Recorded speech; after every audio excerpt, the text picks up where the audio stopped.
Yep, you're in the meantime, once again, with me and Dave. We're on the road, in Reading. This is number 11, Chris Storin, at 9 in the morning. Good morning! Yeah, this is just after a night of Chris Storin, myself, sleeping together. We slept together, we're alright. Separate beds. They originally gave us One bed, because I opened my mouth and said that it's cool. Give us a single bed. Give us a single bed. And you know Reading, what the deal is here. In Reading, they don't understand sarcasm. They gave us one bed, and I had to call the lady and say, no, 2 beds, please. Yeah. You got Dave over here. Yeah. I was ready to sleep on the floor. But yeah, he was looking for the cot. I'll sleep on the cot. That's because I'm the feature act. I'm not the. This is the headliner of the night here. We just performed last night at this Wind River Casino. Wind River Casino out here in Reading, which has a really cool comedy show in their what is that, a lounge or yeah. What is it? It's a lounge. Bar lounge. Lounge. Yeah, over there behind a wall. Jake Daniels runs it. Jake Daniels. He puts on a hell of a show. Yes, shout out to Jake Daniels. Morning coffee there.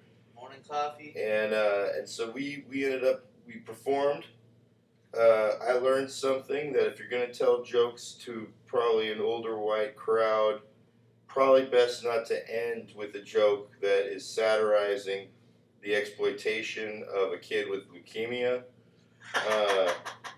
Just something I learned.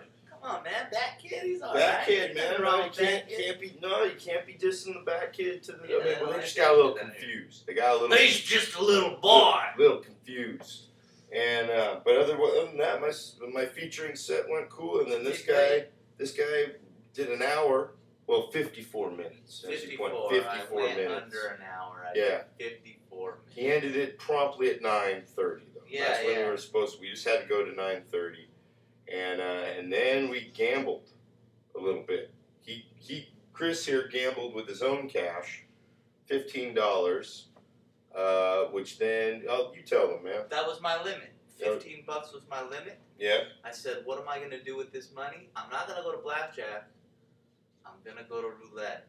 And here at the Wind River, it's not normal roulette. It's cards. So you spin this thing and it's fucking cards. Why? I have no idea. What's the fucking difference? Anyway. I think they can't afford a good roulette wheel, maybe. Or maybe they just scam you easier with cards. Yeah, maybe could be. Like a magic act or something. Yeah. Well, you were winning. You won. Hey, Wind River. Wind River. I just floated down the Wind River last night. I played, there's many games you could play at the casino. I played roulette. Roulette is a game of pure skill. And I came out $100 overweight. What was the most you were ahead, though? Because you probably had more than that, right? You lost a little. You know what? I was like 110, scampering on 100. Oh, that's I put easy. the 100 over here, and then I had the 10, and then I had the 15 that I started with. Okay. And I always put that to the side, too. Gotcha. So I had the 115, and then I was playing with like $10. I'd win 5 here, there. And I was hitting last night. You got it. You got $100. Because I got Indian blood in me. Then he gambled with the house money that we got. Since we're here, we're guests. We got $10 to play with credit cash, and he lost all of that. They hooked us up very fast in a slot machine that I was winning on, and I basically I won $35 on a slot machine that I had a good feeling about. I walked in, as soon as I walked into this casino, I looked at this machine, I'm like, this machine's talking to me. My dad is a big gambler, I'm not. I gamble more with my life than with money. He is a guy who, he has a good sense and instinct about these things. But in order to do that, you gotta lose big, which he did a lot before he got those instincts. Well, I remember hanging out with my dad, and let's just say I walked in there and there was this one simple dollar slot machine. It was just like, hey, Dave, play me, man. He had that feeling. Play me. And so then when I had my credit cash, I went over there and I played it. and I got $35. Now the thing is, when you're winning multiple times, that's what the machine is what is known as hitting. It's hitting. Stupid me. When a machine is hitting, chances are you should play it some more. But that's also how these games are designed to get you to lose some cash. Well, there was a gentleman who was sitting at the other slot machine right by us, and I bring Chris over to the machine I went on, and he goes, "What was a train?" He goes, "Hey," or no, I'm telling Chris, "Hey, you should play this machine. It's hitting." But what does Chris do? He bets his 10 credits. He bets all of them threes. I max bet, okay? He just hits You gotta threes. bet big to win big. 3 credits is $3. 1 credit is $1. But the fact is you still win mostly the same amount of money if you win. Except in the threes, you're eligible to get the massive amount of money in the massive amounts. Yeah, okay. So if you hit all the sevens or all the Wind River Casino things, you get like $1,000 or whatever. So he's hitting threes and he loses all of them. Well, the gentleman who was playing at the other slot machine saw what I was saying about the machine, and we weren't even out of the seat. He wasn't even out of the seat, and we've gone away. This guy comes running over and starts playing that machine. I blew through my $10 in 10 seconds on the card. Real fast. Me and Dave's like, dude, do the dollars. And Yeah, like, I was saying you gotta I'm yelling at him, "Yeah, this is how you gotta do it. I know what I'm doing." Boom, boom, boom. I fucking lost in 10 seconds. This guy. And I tell him, "Thank you," sarcastically. I tell him, "Yeah, thanks, me, Dave. Great machine. Yeah, it's hitting. Great job." We went back to our hotel room, and then he rolled one up, and then we went back outside to smoke. What did we see? No, it wasn't that when we went outside to smoke. We did something else. We got soda. We got soda. And then the old man's sitting there at the machine. Sitting there. Well, no, we came back. We came back later. No, we came back up here, and then we walked outside. Tell him what he tells you. Well, no. Here's the thing. When we came back, the guy now is back at the other machine, and I said, "How are the machines treating you?" And he goes, "I hate to tell you, but I just hit that other machine for the one we were playing, the one I was winning on, the one that was hitting. I just hit that machine for $1,000." So $1,000. Okay, now here's the thing. I saw before that he had about $300 in the machine he was playing, the other machine he was playing. So that money that he walked over and started playing on this machine, that guy had a lot of money that you have to burn into the machine in order to get it back. So if I was going to win $1,000, I probably would have had to have gambled at least. I'm saying I would have had to burn through the 35 I'd won, and an additional upwards of 100 because he was there for a little while. Like we weren't just. He's trying to justify. This is called justify. This is me, yeah. Because basically, this is what happens also when you have the possibility you could almost bang a hot chick, but then something happen, and now I'm trying to. All last night, me and Dave was going. I'm glad for the guy. guy. I'm happy for the guy. I helped the guy win $1,000. And then I'm thrilled. I'm trying to go to sleep, and I'm like, motherfucker, I could have won $1,000.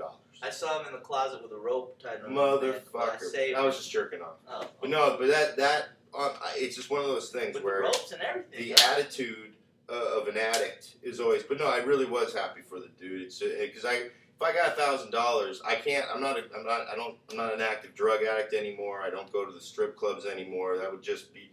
It would if I had that money. Just bring all that back. Those are the only things that I would spend that money on. I mean, I could throw it in my savings account and okay, I just earned a month's pay. It doesn't change anything. Doesn't necessarily make me happy. Winning the $35 made me pretty happy. I woke up this morning and I looked at my phone. And I'm a big baseball fan, buddy. Big Oakland A's fan. You're gonna want to speak up. This my I'm a big Oakland A's fan. He's an Oakland A's. And this morning, I saw that they traded Yoenis Cespedes to Boston for John Lester and Johnny Gomes. These names mean nothing to me. I know that, but the people out there want to know this. All right. Okay. The 5 people that watch up to 10 minutes of my podcast and turn it off. Well, they're gonna listen to this because now they're into it. Yeah. Now they're into it. Okay. They traded those guys and Tommy Malone went to the Twins for Fold, and I gotta say that's okay with me. You know why?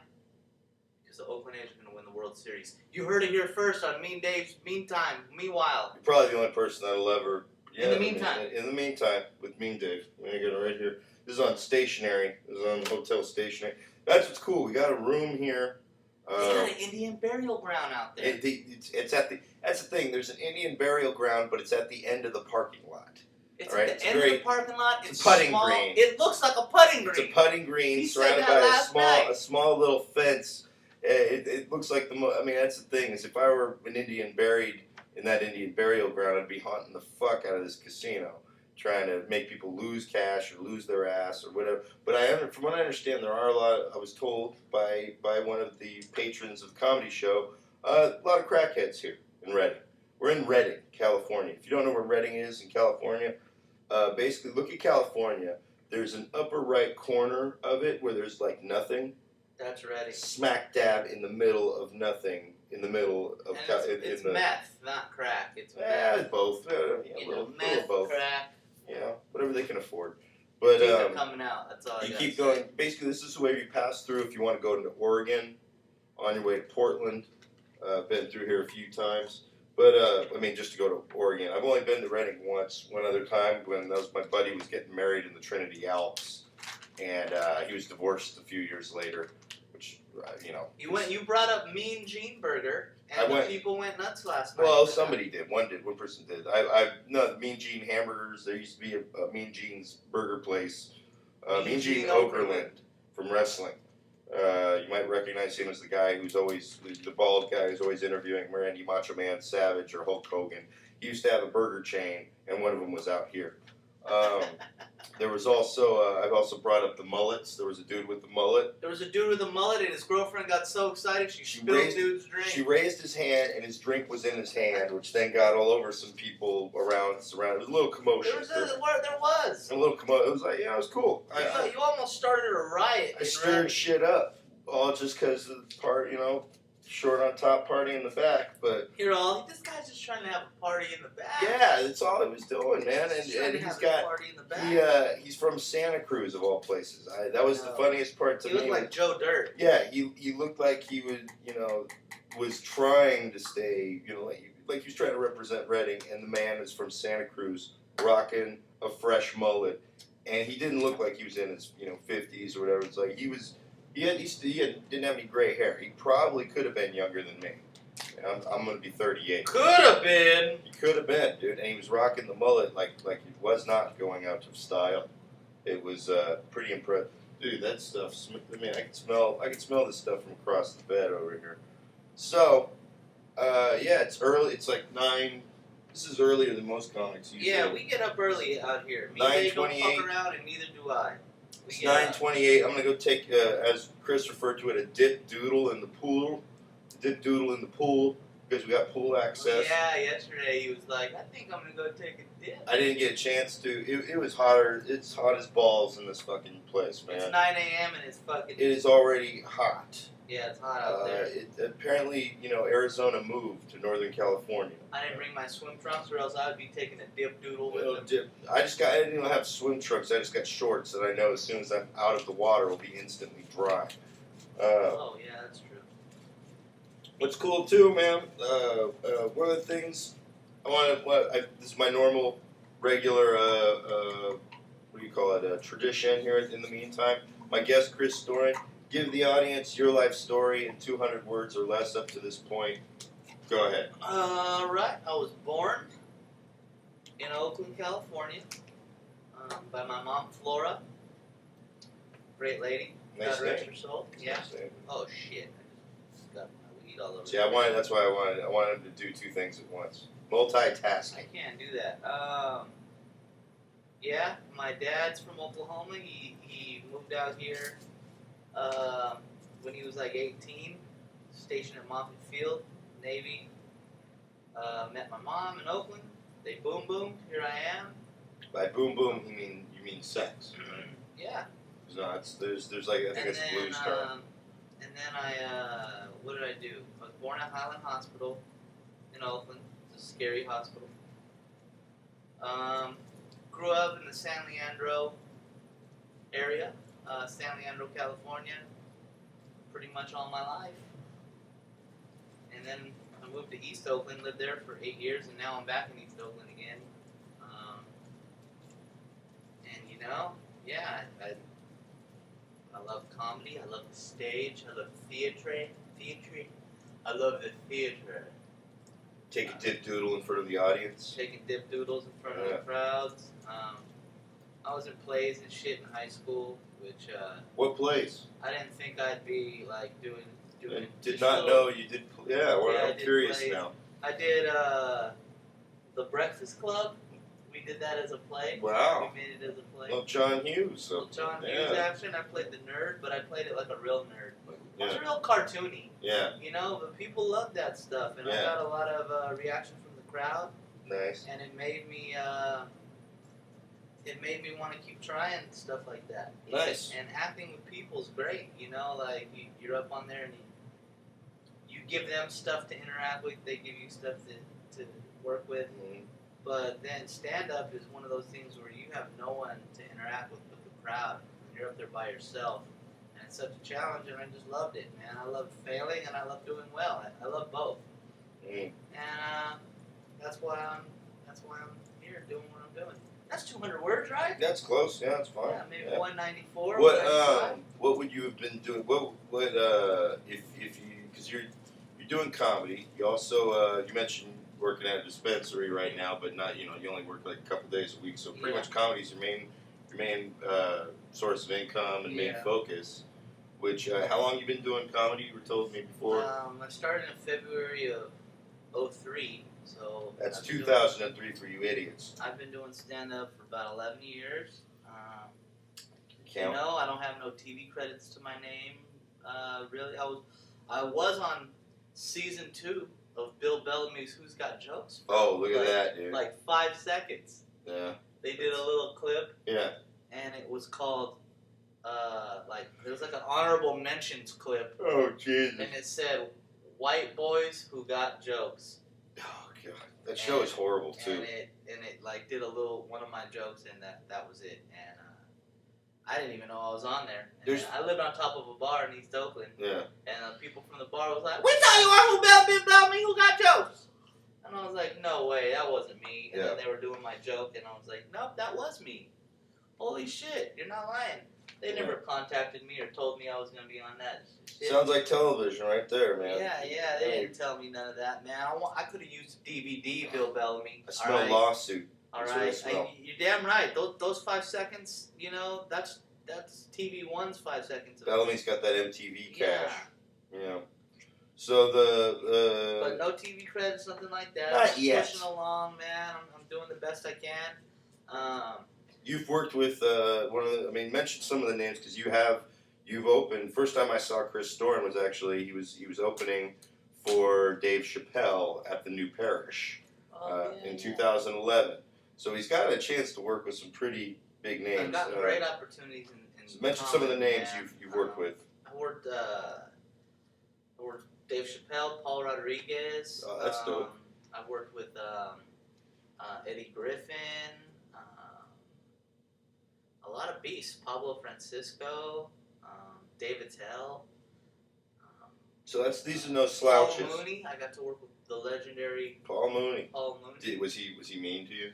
Very. Yeah, he's a mean guy. That's what I hear. Well, but I don't think he's not mean, but he's I think he's just old. He doesn't. He's not interested. He's just old, man. It's not even mean, but like he seems mean. Doesn't want to. He's not trying to network. Not trying to. Yeah, he ain't trying to meet no new comics or nothing like that. I will tell you this about Paul Mooney: the man hustles. Oh, he had his minions go to like Walmart and buy a bunch of white tees, like a box of white T-shirts. Yeah. And he was selling them after the show for $30 a pop, signing them. Yeah. He knows what he's doing. He had one of the things that he met comedian. Comedian Phil Woods. I know you know Phil Woods.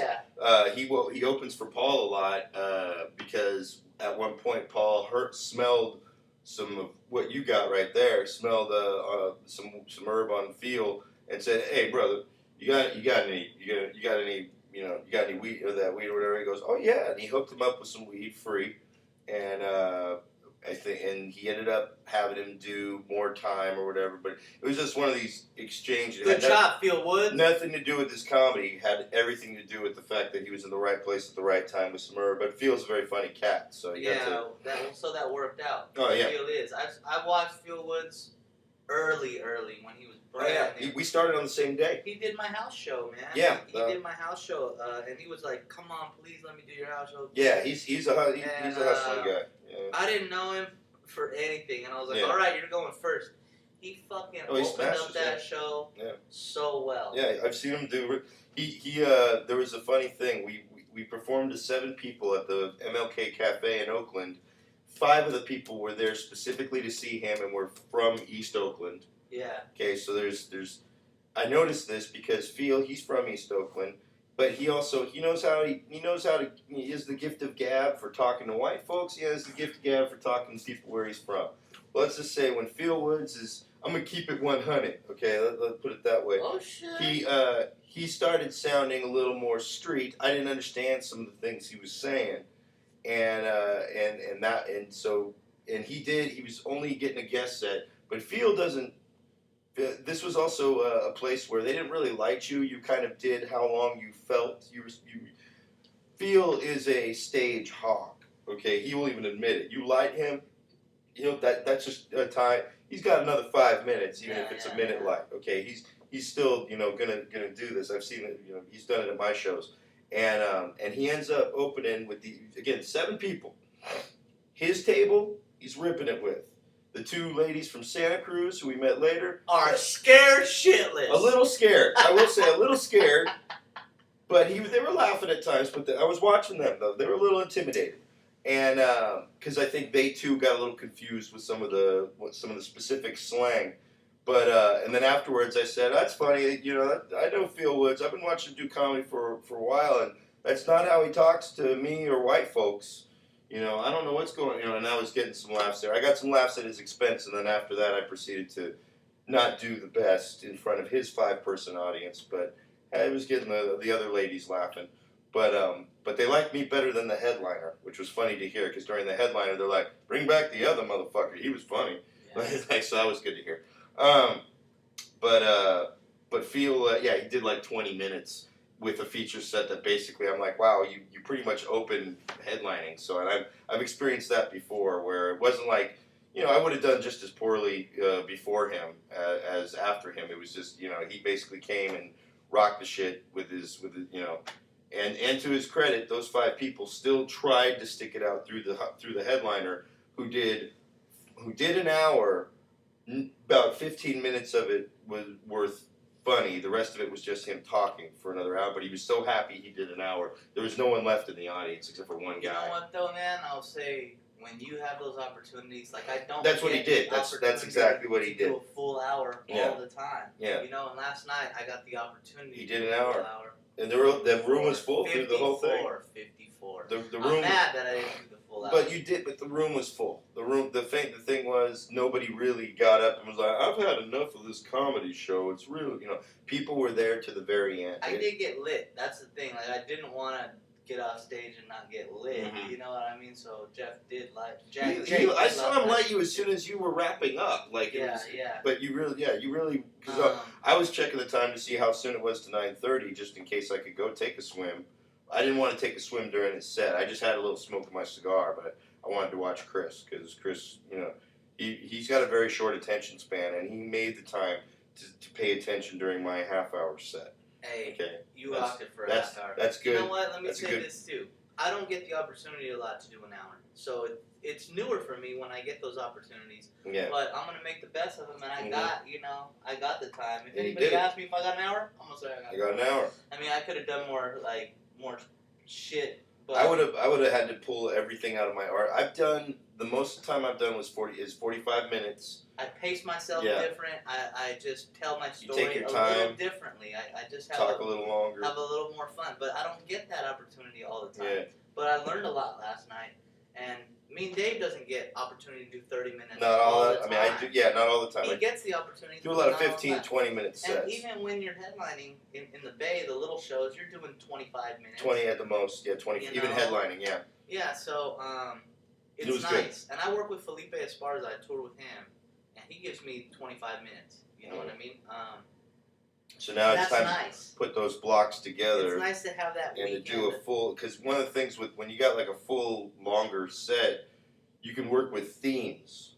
That's the thing that, because now you're not just doing your little jokey jokes that you're then putting together to do in a larger block or whatever. Then you can start working with larger concepts.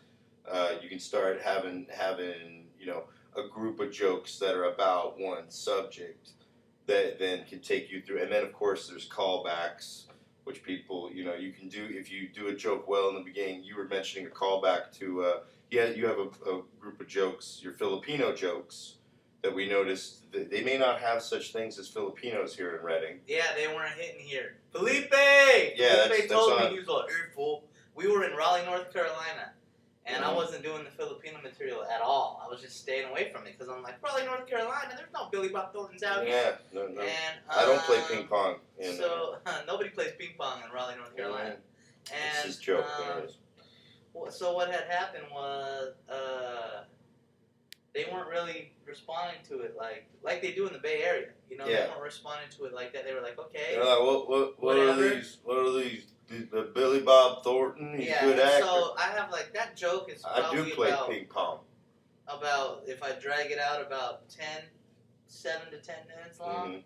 And I cut that joke down because I just did the first part and then I did the callback part. And I didn't do the story in between at all. If you don't understand why we're talking about Billy Bob Thornton and I play ping pong, he's basically saying that the Filipino language of Tagalog, say it the way you say it. Tagalog. Sounds like... Well, say Tagalog. Tagalog. Yeah, there you go. Sounds like, Billy Bob Thornton and I play ping pong, Billy Bob Thornton and I play ping pong. There you go. Now, if you know you're Filipino, I live in Union City, and yes, it's Billy Bob Thornton and I play ping pong city.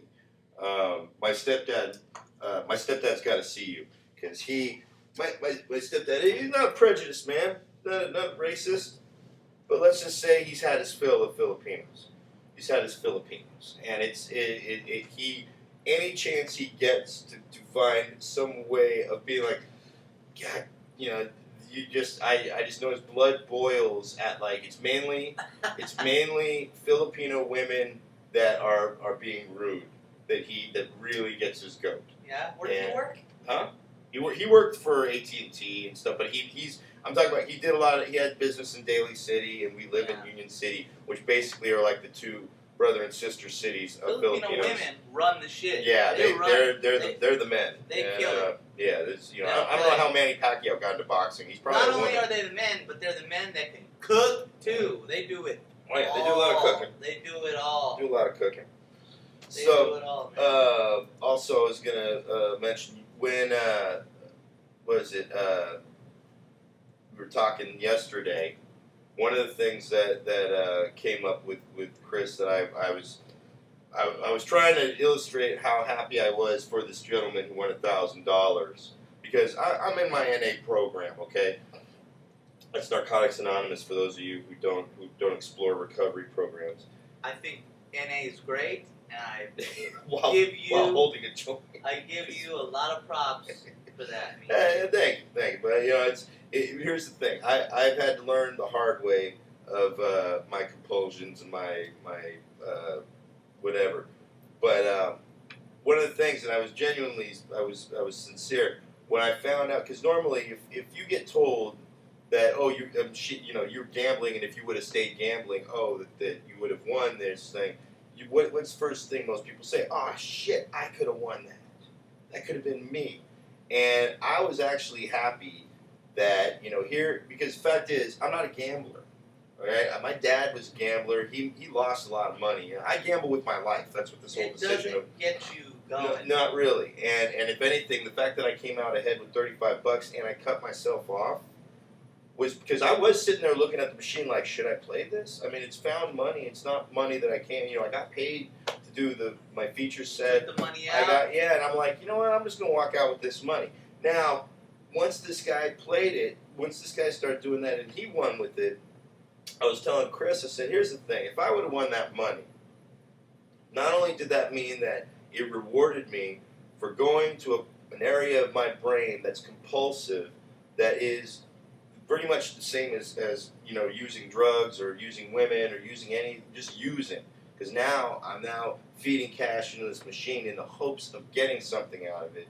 Instead, I recognized this machine was hot. And when those machines, he called it, man. and when those machines are doing really well, if you keep playing them, yeah, they will win. They will dish out some money. Now this guy that came over and sat down on the thing, he looked like he wasn't going anywhere because he was still in the fucking casino when we were walking out of there right now. Okay, so this guy gambles. Yeah, right? That guy lives in Reading. He comes to Wind River. All of that money that he won is going right back into that casino. But for the time being, he hit it, and I was genuinely happy for him for winning the money because that's a dude who gambles. I'm not.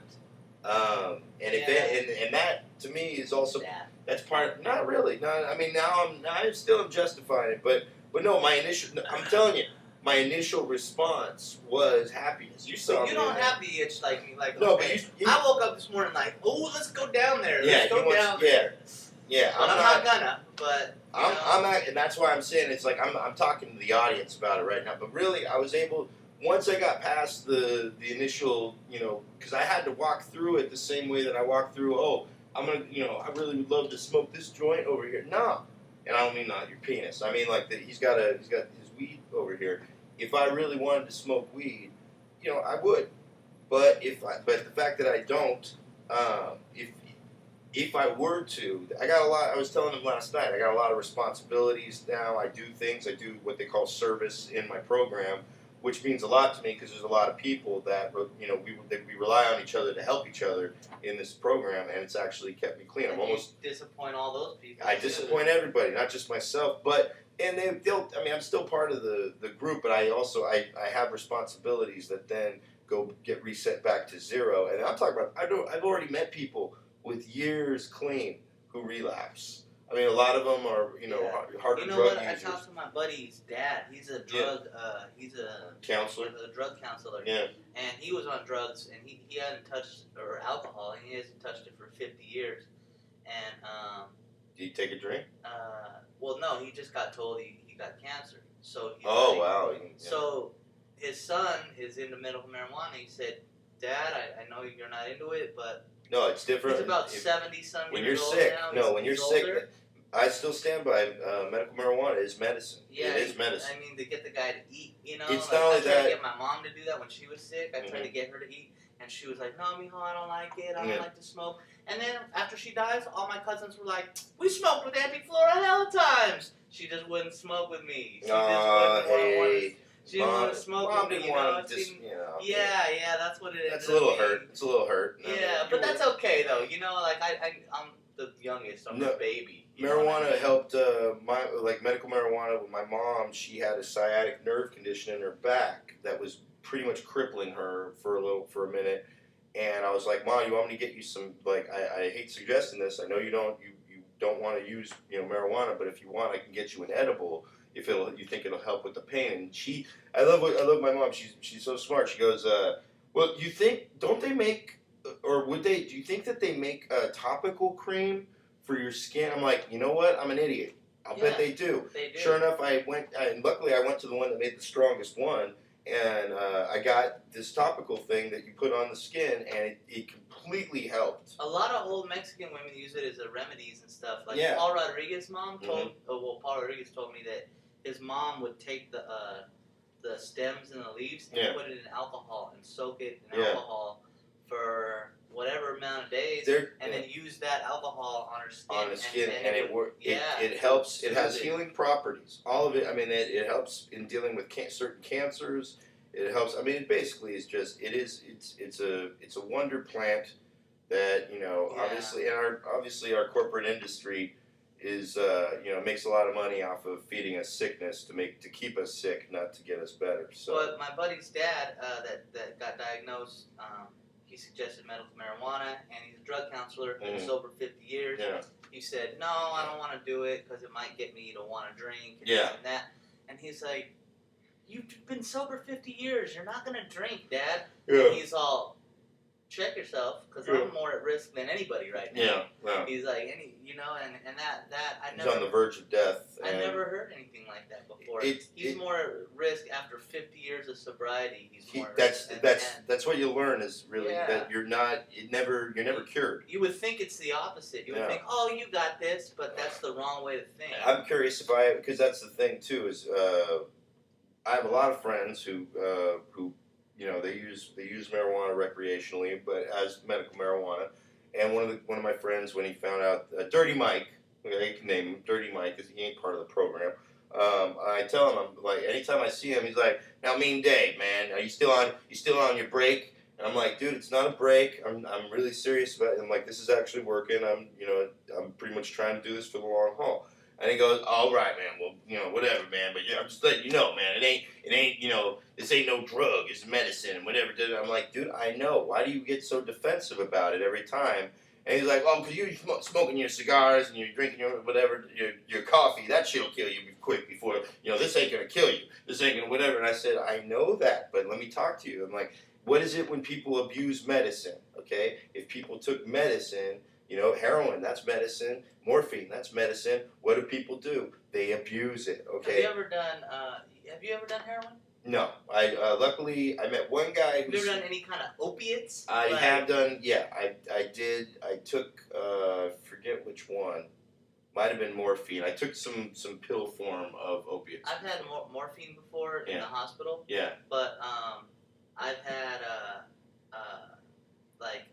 opium in hash form. You know how, because it's a plant. Yeah, my friend, a marijuana, guy I knew smoked and opium. it was like the hash of it. Yeah. It was like red, like a red rock type of thing. Yeah. It looked like weed hash, except that it wasn't that light brown. Yeah. It was more red. Yeah. And I smoked some of that back in 2001, 2002. Yeah. I lived in Davis with a bunch of hippies, and they got it, and that shit is like weed times 10. That's what this one guy, he said. It was awesome. He smoked it, I'm walking, this is a guy I used to get weed from in college. I've only done it once. Yeah, see, listen to this. He smokes it, and this is a guy I used to get weed from in college, and we're walking up the stairs, and he's like, "Yeah, man, I don't know why they keep saying it's so addictive, man. I smoked it, last night for the first time, and I'm fine." And I'm like, "Oh, that's cool." He goes, "What? You know where to get more?"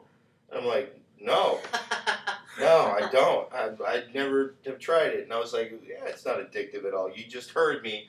You just thought he heard me say I know where to get more." I didn't feel it like an addiction, like I'm not addicted to weed. I don't need it. Mm-hmm. You know what I mean? If I didn't have this with me, I wouldn't be fucked up or like, fuck, I don't have no weed on me. I've never had that. Like, a lot of people get irritable. You smoke, like, I watched you smoke in the car. You smoke a couple puffs and then you would put it out. Yeah. And the thing with me, when I have a compulsion, so it's one of many compulsions. Like, if I you want smoke, huh? You smoke. if I had, like, see this, I bought these two candies, right? Now, I'm actually kind of a little, I'm 37 years old. I shouldn't be eating candy, for fuck's sake.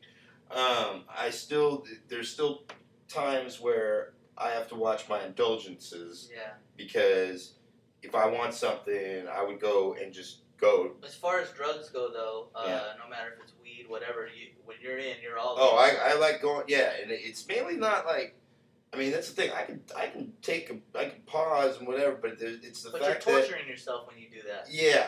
I'm still wanting. It's like, okay, Yeah. I've just finished smoking, but I still got a whole eight. You don't want to put yourself through. I'm already thinking of my next bag. I'm already thinking of where am I going to get more. I'm already thinking of, you know what? That's kind of how I am with alcohol, man. Like, not to that extent, but like I do. When I drink it, I'm worried about when I run out. I'm worried about when I run out. I get that itch to just Yeah. keep drinking. And my girlfriend now has been real like supportive of like that. You know what I mean? She knows that that's how I am. Yeah. You know what I mean? And it's fucking terrifying for anybody. Yeah, you don't want to. Like, I know that when we do have like a glass of wine or something at dinner, that like with her I don't know. I'm not gonna go there with her. Yeah. I'm not gonna like keep drinking and get all fucked up. See, that was like, the thing. I can check myself, but when it's like partying with friends or comics and stuff, I'm all in. You go on. See, last year around this time, I had this girlfriend. I thought I was going to be able to quit drinking, because I was with her. And in the end, I ended up drinking even more than I had in a while. And I'd be showing up at her place, pretty hammered, and she'd be, What the fuck? bummed out but not telling me. Yeah.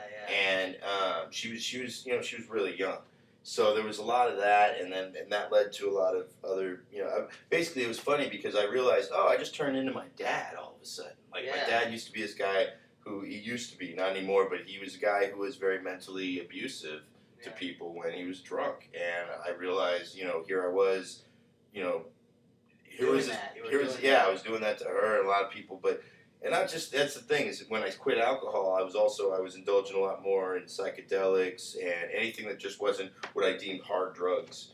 But yeah, so all this shit is all in the past, and that, or not all in the past, it's still with me in the present, but that's why I actually was happy that my impulse, once I found out about the gambling thing downstairs, the addict in me would have been, oh man, that could have been mine, but it wasn't. I was genuinely happy for this dude. I know it sounds like a bunch of bullshit. It wasn't. I'm like, that was the thing. No, he was genuinely It happy. was when I came back up here. It was after that then it started hitting me. I'm like, because now it's sinking in. This morning. And I'm like, I could have won $1,000. All day, all morning. This guy. Well, it was last night more than this morning. I didn't mention it. I said I was going to talk about it on the podcast. That's why That's why I brought it up. But yeah, so now it's just funny to me because also, again, I ain't paying it a second thought beyond once I'm done with this podcast. I'll probably post a thing on Facebook that I helped a gambling junkie get $1,000. So, but I walked away with $35. And he gave him some words to live by, words of wisdom. Oh, I told him when we were leaving. Hey, keep that $1,000. I said, don't spend all that money now. And he money. goes, I won't. And because that's the thing, when you win, you got to walk out of the casino with that money. Get out with their money. Yeah. You stay in the casino, they will get that money back and more. That 100, that's what I do now. I started with $15 on the roulette table. All right. My first time I hit. I didn't hit a full number, but you can put the chip on 4 or 2, and I had it on the 4. Yeah. So you get a little bit off that, and then I also put it on this 3. I don't know. There's odds. Yeah, it's always confusing when I look Roulette at it. Yeah. is a game of skill. I think it's designed to. It's like Richmond. It's designed to confuse you so you'll lose. And I was doing good, and I kept hitting and got the $100, put it to the side, got my 15, and I was playing with that 15 that I originally had. Yeah. And I hit, and then so I took that money, and it wasn't much. I think I hit I just doubled up. So I put the 15 aside, and then just was playing with $10, I think. And I was playing, and I ended up losing that. So I walked away with the $115, and took that $15 to blackjack, and what happened to me, Dave?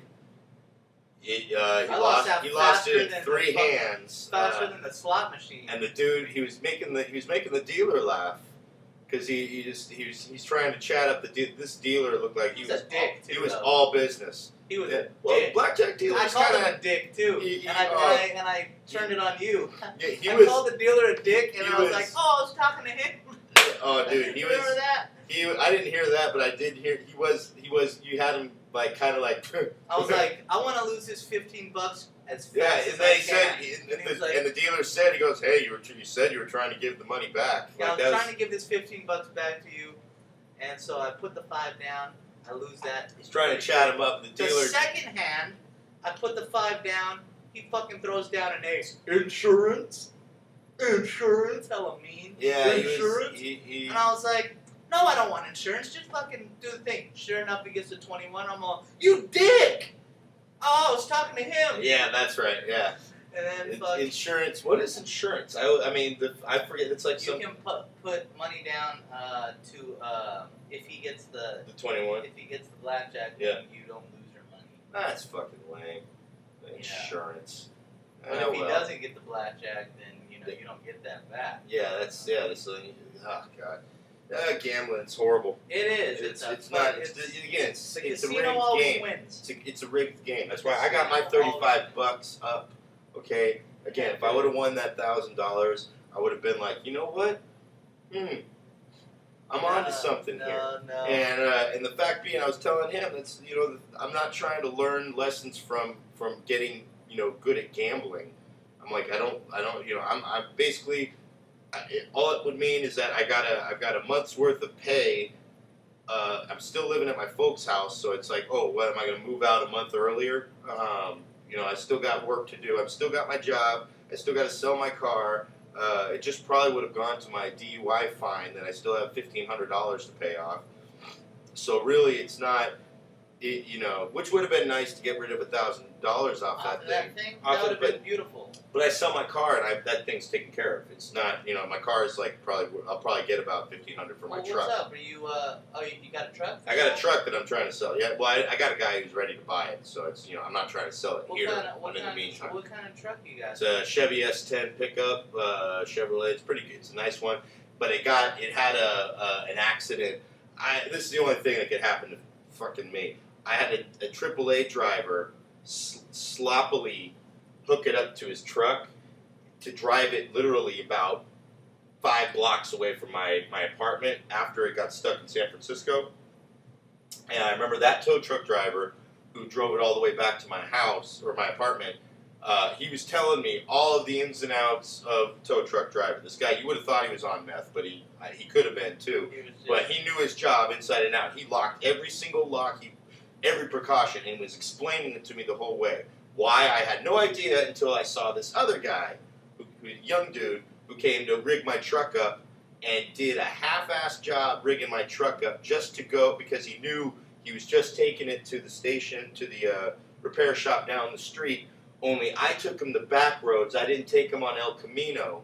And by taking him the back roads, there's all these dips in the street. And he got nervous through those dips. So he gets to the last street, turns on it, and we're right down the block there. It's on the corner. This motherfucker guns it. He guns it, and all I hear is boom, smash. He dropped my truck, and it hits a bunch of parked cars on the side of the road.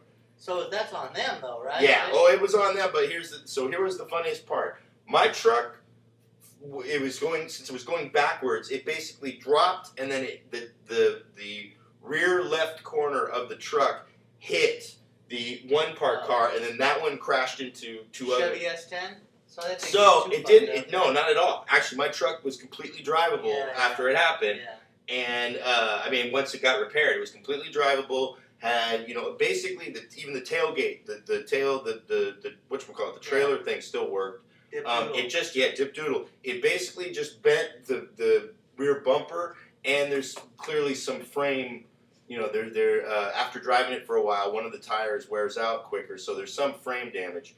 Because then the insurance company that worked for the AAA people, they totaled out my car, and I got basically a little over $4,000.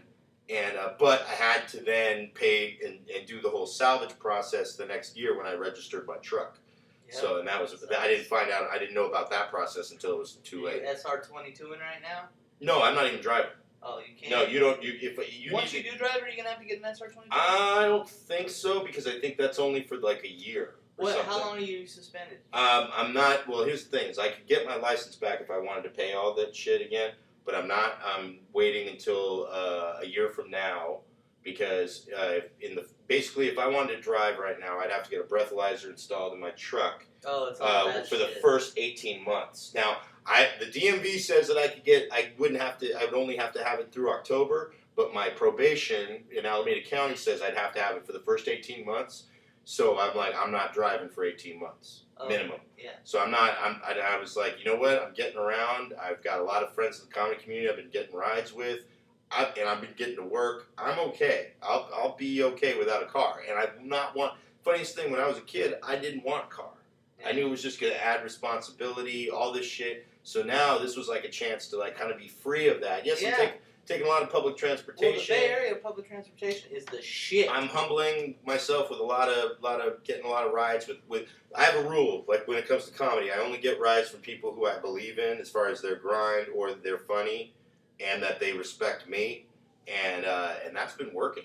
Like I'm a lot of people, they just get rides with whoever they can. That's my heart right now. No, it's true. It's true. I don't because you're right. Mean is short for meaningful. Meaningful. I can be mean too, but only to assholes. That's what this one girl who knows me on Monday, she pointed out, because I am mean to people. That, like, she goes, this one guy turns to me and goes, "Why are you being so mean to me?" And he goes, I said, "What? My name is Mean Dave, right?" He goes, "But you're not mean to everybody." And she goes, "Yeah, he's only mean to people who are assholes." And I'm saying, like, she gets me. Like, it was Awesome. it was a good, or whatever.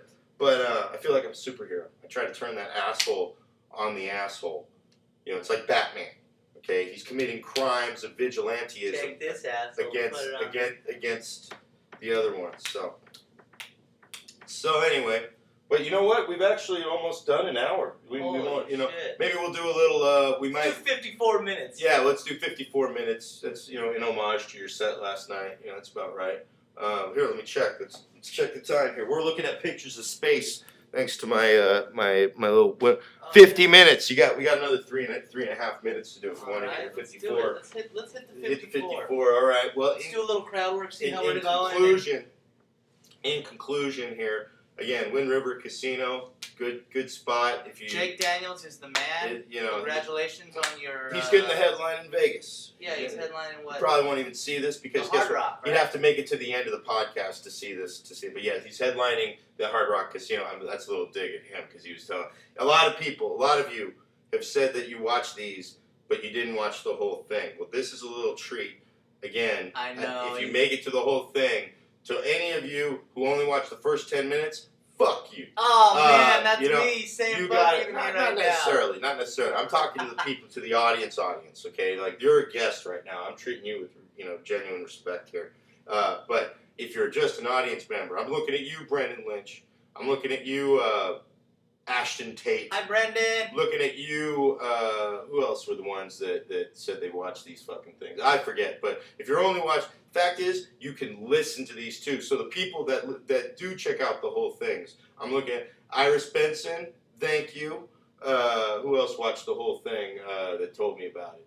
Well, anyways, if you're making it all the way to the end of these things, okay, not only do you have a healthy attention span, you probably should go back to school. If you're not still in school, use that attention span outside of comedy. Get a degree, get into a trade, something of that nature, because you need to utilize that brain. I don't have the attention span. No, it's I'm surprised I sat here for an hour. You did an hour. Well, I think the bed's comfy.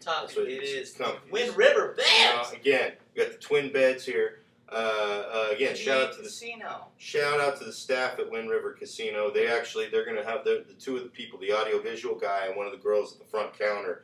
She's was workshopping her jokes with me because they're doing 15 minutes coming up soon. So she was nervous. They got no open mics out here. Yeah. They got, this is Reading. This is all they got is Jake Daniels and Jake Daniels and Jack Daniels. Jake and Jack. He's got I saw he has a logo that is a Jack Daniels bottle that says Jake Daniels. That's good. He should.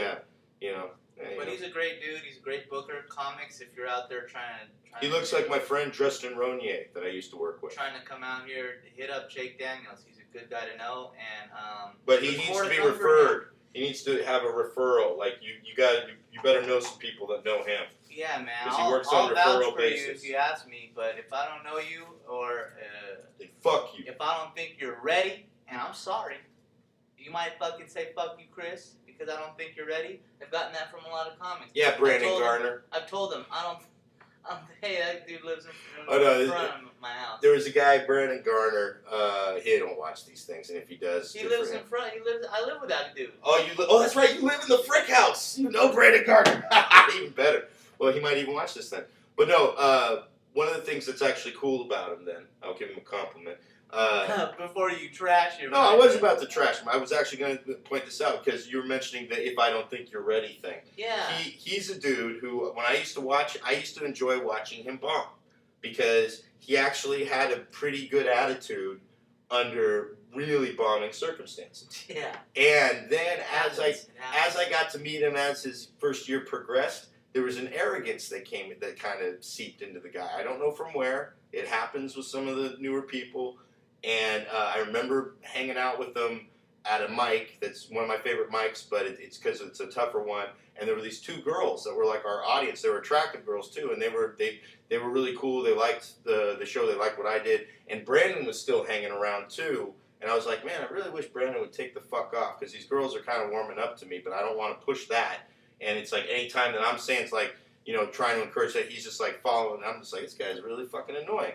And he also had a way of sort of really when I would, if I ever made a crack at his expense, and I wasn't trying to make him look bad in front of the girls or whatever, but if I made a crack at his expense, he would react to it a little bit, a little hyper defensively. And I know it when I do that myself, when I react to somebody and I'm aware of it. So I was just a little, whatever on the fence about this guy.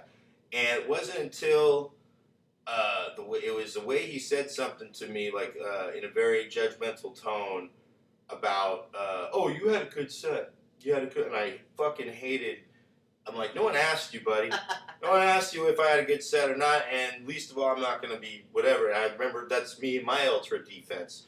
But anyway, so I didn't pay any attention to it, and then I haven't seen Brandon comedy. You haven't seen his comedy? Oh, I'd be curious to know what you think. He's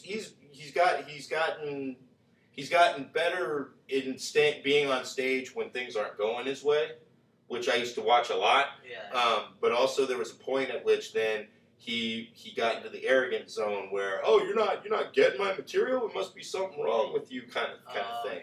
Yeah. And like the one time I laughed this night with the two girls, he did this set that I thought was like really him just kind of riffing it, and he made one joke that did make me laugh where he called Bruce Campbell the Pabst Blue Ribbon of actors, which I thought was really funny.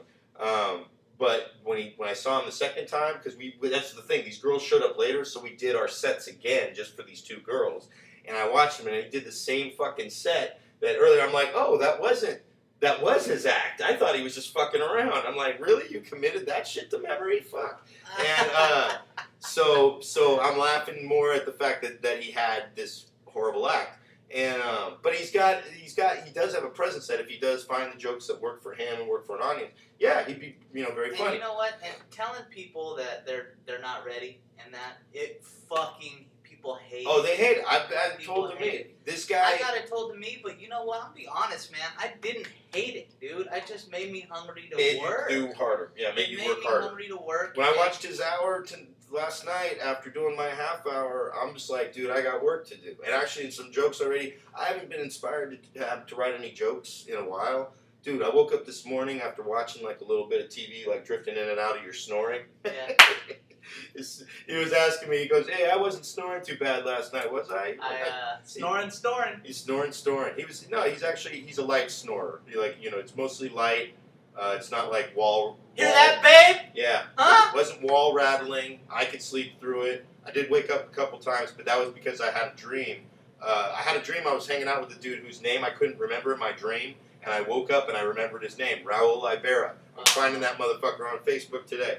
I thought you were talking about Chris shops at Costco. No, Chris shop at Coconuts. No, the thing about it with the Garner thing though, he was asking me to be on my Love It First Slice shows when those were going on, and I learned early on that to make sure to vet the people that I really only felt were funny, because I put a couple of people that I was keeping my fingers crossed for on a couple different shows, and they didn't eat it too hard, but they ate it. And it was a pity party for them, and it just made the comedians afterwards look better. The only other one who I didn't mean to put on, but I knew she was going to eat it too, was Maggie Hugasian, which if you've seen Maggie, I love Maggie too, and she handled it like a champ, but she bombed. She's cool. But that's she's she's a very defensive person. Yeah. You know, like I've seen that my own talking. She's funny when she's defensive. She is funny as fuck when she's. It's just she needs to be that on stage. I've told her that. Stop being so. Stop trying to be John Hugasian Part 2. That's what I told her. To me is these people. They're newer to comedy, 3 years in, you know, and we're all new. Yeah. Whatever, you know. Dude, I'm 11 years in and I'm still a fucking baby in this shit, man. I'm learning every day. It's like what Colin Quinn said. You're as old as you are how long you've been doing it. So I'm trying to. You're an 11-year-old. Yeah. I'm a 4-year-old. I'm trying to get good. Trying to. Dude, you know, like I learned a lot last night. Mm-hmm. You know, it's nice to get those opportunities, like I said, but, you know, some people get so offended by telling Honesty. them that they're not ready and stuff, Honesty. and they're like, who the fuck are you? Who are you to say? And Honesty. you're right on that. Who am I? Who the fuck am I to say? I'm really not. Yeah. One thing I do know though is funny. Truth hurts. It's funny. I know funny, man. Yeah. And Truth when I hurts. put on Storin's house shows, Yeah. they're funny and people loved them. Why? Because I make it a quality show. Putting them together. I and make it a knows quality show. what makes him laugh, and he's gonna go and put that together for an audience. That's all I told. Well, I told Brandon when he hit me up, because at the time, I also knew that there's another show that I produce that I also run myself in Livermore, Sanctuary Ultra Lounge, and that's the place where I almost let anybody perform in, because I get the chance to watch them under pressure with a small crowd if I'm there, or if not, I get feedback from other people. That's where I let people, almost anybody, perform at, because it's a weekly workout room. I give people a chance there. At my other shows, if I produce another show, I usually put, like, I want to make sure that people that are on the lineup are people that I know will most likely do really well, and whether they're new or not. And Brandon was somebody that hadn't made me laugh yet, like in a conscious, like his set hasn't made me laugh yet. I've watched him and really just been like, I don't know why I'm watching this. And so I had heard he booked a set at Livermore from my friend who was running it that night, and he then asked about free drinks. And at the time, we didn't have a free drink for the comedians. And he goes, well, is there any kind of compensation for my work? He was calling it my work. This is after a year. Remember we were talking about the arrogance of some people. Yeah, Jesus, man. I think he's humbled. He's kind of humbled himself. Like, we shake hands now. I think this, because I had this whole conversation. I've had this whole conversation with him where I learned about this conversation where he was expecting some level of compensation for his work, and Victor Pacheco, who was running it, who loves nothing more than to give attitude back to people he thinks are unappreciative. He said, "Look, motherfucker, you're working for stage time at this place." Da, da, da, da. Gave him a whole reaman, and the guy said he canceled it. He canceled his spot, and that's fine. To each their own. It was just he was coming. Yes, he was coming from Oakland or San Francisco all the way out to Livermore. That's a long trek, but he would have got probably carpooled with people. Would have figured out something. We do collect tips, but they mostly go to the host and the headliners. Even if he didn't, man, now it's still more It was still more stage time he was going to get than anywhere else. He was going to get 10 minutes.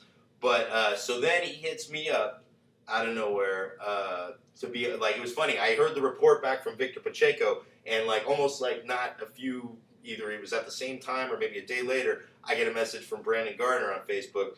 Hey, what's up with a set at your Love It First Slice shows? Which normally I invite people to those. Like I'll hit up you. It's funny. I would have brought you out had I known you like this, because I always assumed there's funny when you don't know people that well. Storin does a lot of big shows, so I'm looking at he's a working comic. I don't know if he'd have the time to do my little podunk show or whatever.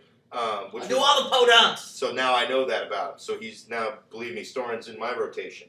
But it was really cool to then be. I hear from Brandon. I'm like, and I said, well, you know what, Brandon? Normally my slice show. I said I heard about that you turned down a Sanctuary set because we didn't offer a free drink. And I said, in the slice shows, there's, they're really good. But I want to tell you, I usually have people up there who have at least made me laugh, or I've seen them consistently make an audience laugh. And I'm not trying to be harsh to you, but you haven't done either to me. You haven't made me laugh or made an audience laugh in front of me. And I said, so until I see that on something, I said, eventually, yeah, I'll bring you over there. That's all I need. That's the only requirement. You either got to make me laugh consistently during a set, or make an audience laugh in front of me. And oh yeah, he did. He then started getting. It wasn't so much pissed off as he started getting defensive. And he said, oh, I see how the this, that, and the other. And I said, you know what, Brent? And I was telling him that about it.